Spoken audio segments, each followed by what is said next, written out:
식사 맛있게 하셨습니까? 네, 오늘도 예배 자리에 나오신 여러분들을 주의 이름으로 사랑하고 축복합니다. 오늘도 하나님께서 예배하시는 은혜가 우리 모든 성도님들에게 함께하기를 주의 이름으로 축복합니다. 우리 옆에 계신 분과 한번 인사하겠습니다. 사랑합니다. 축복합니다. 인사하겠습니다.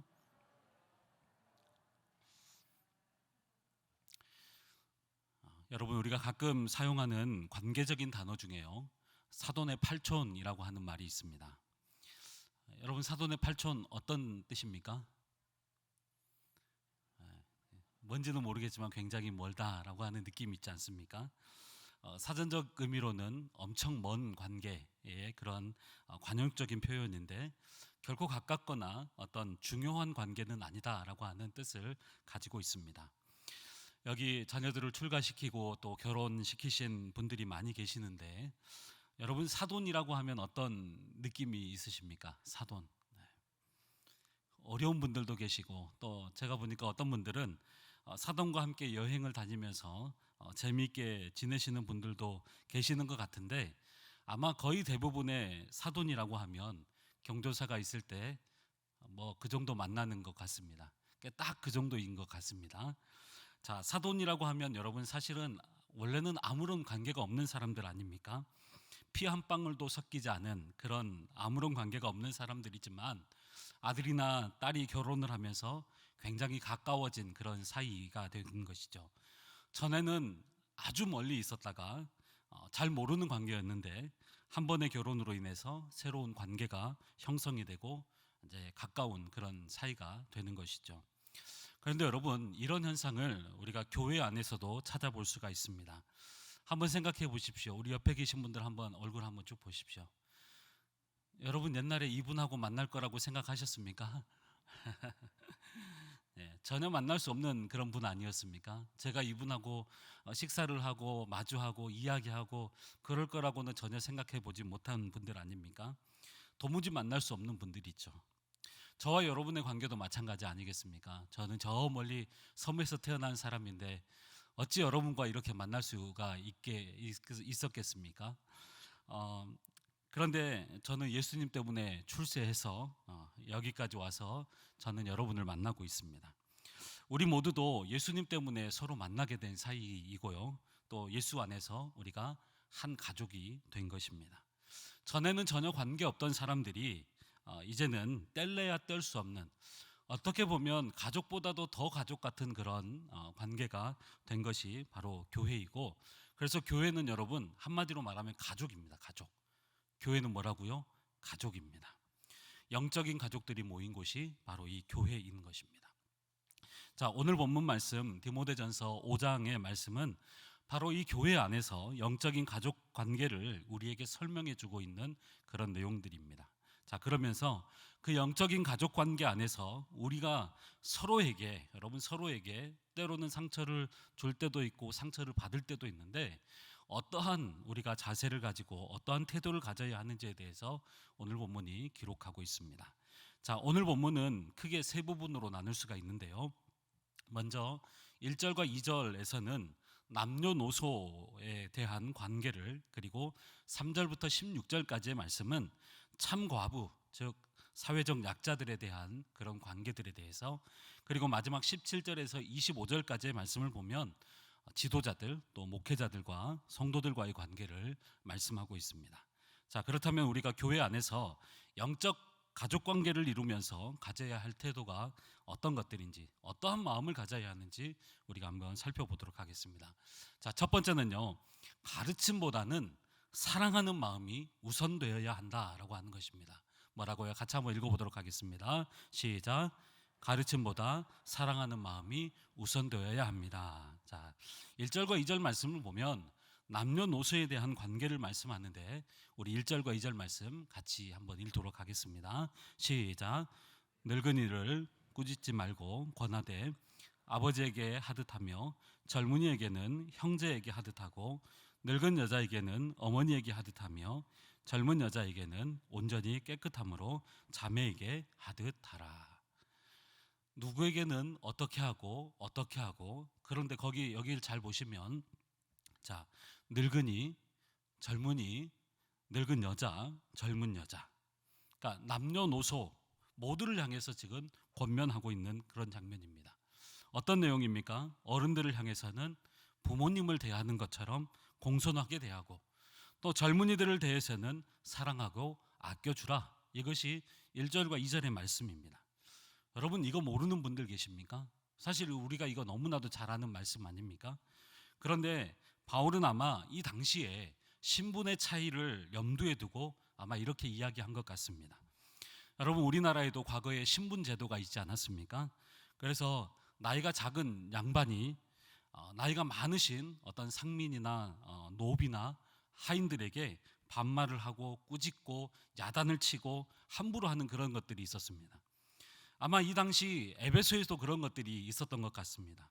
믿지 않는 사람들은 어른들을 단지 그냥 노예라는 것 때문에 함부로 대하고, 또 교회에서 그렇게 했었는데 교회 안에서는 절대 그렇게 해서는 안 된다는 것입니다. 교회 안에서는 세상의 신분의 차이를 뛰어넘어야 한다는 것입니다.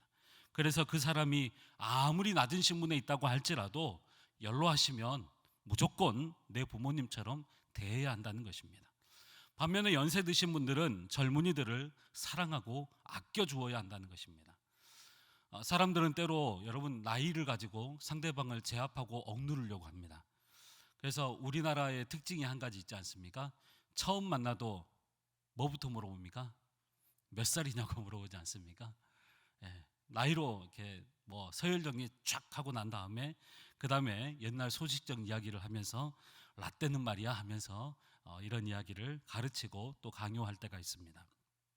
그런데 성경은 나이가 어리다고 해서 가르치고 지적하고 혼내려고만 하지 말고, 함부로 대하거나 무시하지 말고 그들의 말도 잘 들어주고 그들을 격려해주고 때로는 조언도 해주고 때로는 형님처럼 누나처럼 젊은이들을 그렇게 아끼고 사랑해 주라는 것입니다. 물론 젊은 사람들이 여러분 잘 모를 때가 많지요. 우리 실버 권사님들, 우리 젊은 사람들 보면은 또 답답할 때도 있으시죠. 그런 마음들이 있으실 수가 있습니다. 그러나 그들을 비난하거나 무조건 가르치려고 하지 말고 가장 중요한 것이 뭐냐면 먼저 사랑해 주라는 것입니다. 사랑의 마음을 가지라는 것입니다. 가르치지 말라는 것이 아닙니다. 조언해 주지 말라는 것이 아니라 먼저 우리의 마음 가운데 그들을 사랑하는 마음을 가지라는 것입니다. 여러분, 이것이 중요합니다. 왜 사람들이 교회 안에서 상처를 받습니까? 왜 관계에 어려움이 있습니까? 나를 사랑해주는, 내가 사랑해준다고 느껴지는 사람한테는 여러분 잘 상처받지 않습니다. 그런데 계속 지적질하는 사람들, 책망하고 꾸짖는 사람들, 사랑의 마음이 없으면 여러분 그것이 크게 다가오게 되는 것입니다. 여러분, 우리가 육적인 가족이 된 것은요 혈연 때문입니다. 혈연 때문이에요. 그런데 중요한 것은 우리가 영적인 가족이 된 것은 무엇 때문입니까? 예수님의 피 때문이에요. 예수님의 사랑 때문이에요. 여러분 잘 생각해 보세요. 육신의 가정은 여러분 어떻게 맺는 거예요? 혈연으로 맺는 거예요. 그런데 교회는 여러분 영적인 가족은 어떻게 맺는 것입니까? 예수님의 사랑 때문에 만들어진 것입니다. 그래서 우리는 사랑 때문에 가족이 된 사람들입니다. 그러므로 교회 안에서 여러분 누구를 대하든지 누구를 만나든지 먼저 여러분 사랑하는 마음을 가지시고 사랑으로 섬기시는 우리 소롱성교회가 사랑의 공동체가 되기를 주의 이름으로 축복합니다. 자, 두 번째는요, 구제보다 하나님의 말씀에 하나님의 말씀에 대한 순종이 우선되어야 한다라고 하는 것입니다. 우리 3절에서부터 6절, 16절까지의 말씀을 보면 과부를 향한 구제에 대해서 길게 기록하고 있습니다. 하나님은 율법을 통해서 객과 고아와 과부를 선대하라라고 말씀하셨습니다. 여러분, 이것은요 교회가 구제하는 것은 교회가 감당해야 될 사역 중에 하나입니다.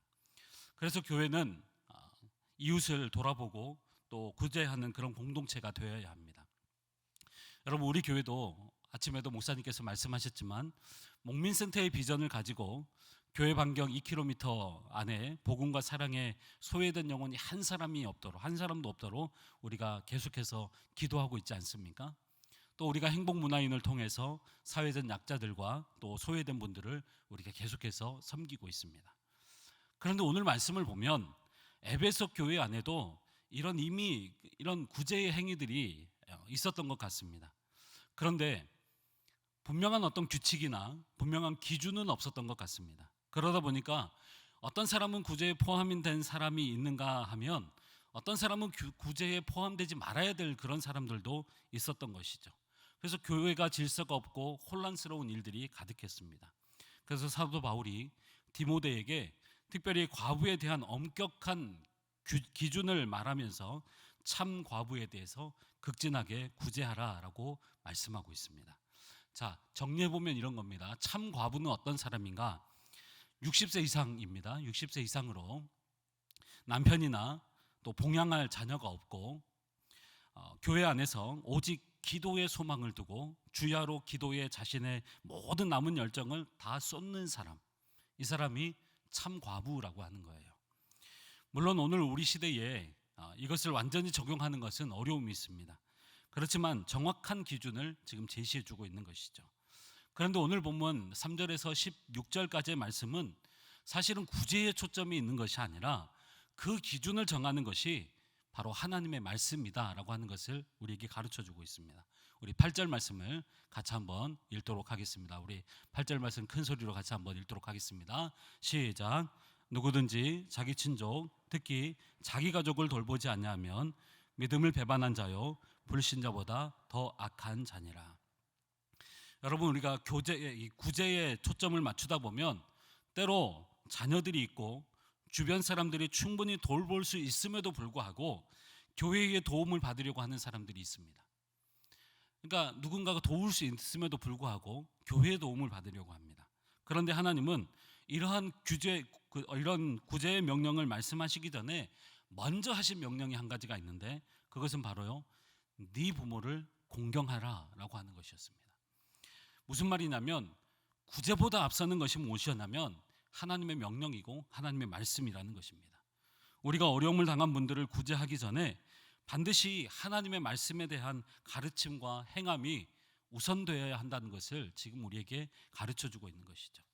여러분, 기억하셔야 할 것은 교회가 존재하는 이유는요, 교회가 존재하는 이 목적 자체는 여러분 구제가 아닙니다. 우리가 누군가를 돕기 위해서 있는 것이 교회가 아닙니다. 가장 중요한 것은 무엇이냐면, 교회가 존재하는 목적은 무엇이냐면 하나님의 말씀을 가르치고 순종하게 하는 것이 여러분 교회가 존재하는 목적인 것이죠. 내 부모를 공경하라, 이 명령이 구제보다 더 앞선다는 것입니다. 그럼에도 불구하고 그 명령을 순종할 사람이 없을 때, 자녀들이나 남편이 없을 때 구제의 대상이 된다라고 하는 것입니다. 여러분, 교회는요, 어떤 사회 사업을 하는 것이 아닙니다. 어떤 뭔가를 구제를 먼저 하는 것이 아니라 먼저 우리 모든 성도들에게 하나님의 말씀을 가르치고 하나님의 말씀이 가장 우선순위가 될 수 있도록 하는 것이 교회입니다. 그래서 교회는 하나님의 말씀을 가장 우선순위에 두어야 합니다. 그렇지 않으면 모든 것들이 다 흔들리게 되어 있는 것이죠. 우리 교회가 여러 가지 사역을 하지만 하나님의 말씀, 하나님의 명령보다 어떤 사역들도 우선돼서는 안 되는 것입니다. 그러므로 그 어떤 것보다도 하나님의 말씀과 명령에 가장 우선순위를 두고 순종하는 우리 교회와 우리 모든 성도님들이 되시기를 주의 이름으로 축복합니다. 자, 마지막 세 번째는요, 지도자들을 존경하는 마음을 가져야 한다는 것입니다. 우리 17절 이하의 말씀을 보면 지도자와 성도들과의 관계를 말씀하고 있는데요, 우리 17절 말씀을 같이 한번 읽도록 하겠습니다. 시작. 잘 다스리는 장로들은 배나 존경할 자로 알되 말씀과 가르침에 수고하는 이들에게는 더욱 그리할 것이니라. 여기 보면 잘 다스리는 장로는 오늘날 우리 장로님들을 의미하고요, 말씀과 가르침에 수고하는 이들은 오늘날 우리 교역자들을 의미하는 것이죠. 다시 말하면 장로님들과 우리 교역자들, 특별히 지도자들을 먼저 존중해야 된다라고 하는 것이죠. 자, 이것이 왜 중요하냐면 이것은 결국 자기 자신이 다른 사람들로부터 존경받는 방법이기 때문입니다. 자, 우리가 때로는 우리 지도자들을 보면서 혹은 목회자들을 보면서 존경할 만한 것이 하나도 없다라고 생각할 때가 있습니다. 분명히 있습니다. 맞습니다. 왜냐하면 지도자들도 연약한 인간들이기 때문에 당연하게 흠이 있을 수밖에 없고 또 부족함이 있을 수밖에 없습니다. 그러나 우리가 그들을 존경해야 되는 것은 그들이 완벽해서 완전하기 때문에 그들을 존경하는 것이 아니라 그들을 세우신 분이 하나님이시기 때문에, 하나님께서 그분들에게 기름을 부어 주셨기 때문에, 그래서 세우셨기 때문에 우리가 존경하는 것입니다. 뿐만 아니라 하나님께서 특별히 그분들에게 말씀을 맡겨 주셨어요. 그렇기 때문에 그들은 특별히 말씀을 선포하는 분들입니다. 그런데 그 말씀을 선포할 때 존경하지 않으면 어떤 마음이 듭니까?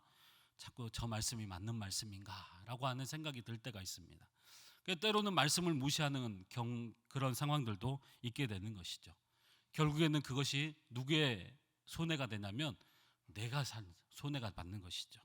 그러므로 하나님께서 세우신 지도자들을 항상 존경하는 마음을 가지시기를 바랍니다. 또 혹시 연약한 부분들이 여러분 보인다고 할지라도 그때 여러분 그 부분을 여러분 마음에 품고 여러분의 마음에 품으시고 여러분 기도해 주시기를 바랍니다. 그럴 때 더 좋은 지도자로 세워줄 줄 믿습니다. 자, 그러면 어떻게 우리가 존경할 것인가? 그 존중의 방법으로 18절 말씀을 보면 지도자의 육적인 것, 어떤 영적인 필요들을 채울 뿐만 아니라 19절 말씀을 보면 지도자들을 함부로 비난하지 않아야 된다라고 말씀합니다. 자, 반면에 지도자들도 성도들을 향해서 가져야 할 태도에 대해서 21절과 22절 말씀 이렇게 기록하고 있습니다. 우리 같이 한번 읽도록 하겠습니다. 시작. 하나님과 그리스도 예수와 택하심을 받은 천사들 앞에서 내가 엄히 명하노니 너는 편견이 없이 이것들을 지켜 아무 일도 불공평하게 하지 말며 아무에게나 경솔히 안수하지 말고 다른 사람의 죄에 간섭하지 말며 내 자신을 지켜 정결하게 하라. 자, 21절에서는 편견을 가지지 말아라. 또 22절에서는 경솔하지 말고 또 정결하고 모범적이어야 한다. 여러분, 우리 교육자들을 위해서 기도해 주시고 우리 장로님들을 위해서 기도하실 때 우리 지도자들이 이 말씀에 순종할 수 있는 그런 지도자들이 되게 해달라고 여러분 함께 기도해 주시기를 바랍니다. 자, 사랑하는 성도님 여러분, 우리가 흔히 5월달 하면은 어떤 달입니까? 옛날에는 가정의 달이라고 했는데요, 요즘에는 가족 사랑의 달이라고 그렇게 하지 않습니까? 그래서 가족과 시간들을 많이 보내고 또 하나님께서 육신적인 관계를 맺고 또 가족으로 이루게 하신 것에 대해서 감사하는 그런 시간들을 갖습니다. 그런데 우리 교회 안에도 여러분 가족들이 있다고 했죠. 예수님의 피를 함께 나눈 영적인 가족들이 있습니다. 여러분, 하나님께서 우리에게 가족을 주신 이유가 세 가지가 있습니다. 자막에 보시면 첫 번째가 험하고 외로운 인생을 함께 살아가라고 가족을 주셨고요. 두 번째는 가족을 통해서 자녀를 양육하기 위해서 하나님이 가족을 주셨습니다.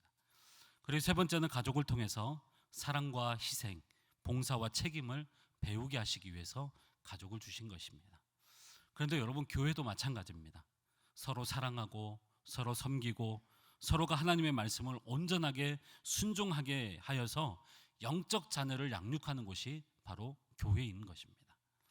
저는 우리 교회가 바로 이런 교회가 되었으면 좋겠습니다. 사랑이 넘치는 교회, 말씀을 최우선으로 여기는 교회, 서로를 존중하는 교회. 그래서 우리 가정과 교회가 천국의 생활을 미리 경험하는 그런 장소가 되어지고 우리 모든 성도님들의 삶 가운데 그런 하나님의 사랑이 넘치는 그러한 우리 모든 성도님들이 되시기를 주의 이름으로 축복합니다. 기도하겠습니다. 하나님 아버지, 감사합니다. 도무지 만날 수 없었던 우리를 예수님의 피로 값주고 가깝게 하시고 한 가족으로 우리를 만나게 하시니 감사합니다. 교회가 서로의 아픔을 끌어안아 주어야 하는 곳인데 때로 교회 때문에, 교회 안의 관계 때문에 아파하고 고통스러워할 때도 있습니다. 그러나 다시 한번 영적 가족인 교회 공동체가 대면 예배를 회복하면서 다시 한번 사랑으로 하나 되게 하여 주시옵시고 말씀을 최우선으로 여기게 하여 주시고 서로를 존중하는, 그래서 아름다운 공동체가 되게 하여 주시옵소서. 한 영혼도 소외되는 영혼 없게 하여 주시옵시고 하나님께서 맡겨주신 영혼을 끝까지 책임지는 우리 교회 공동체가 되게 하여 주시옵소서. 감사드리며 예수님의 이름으로 기도하옵나이다. 아멘.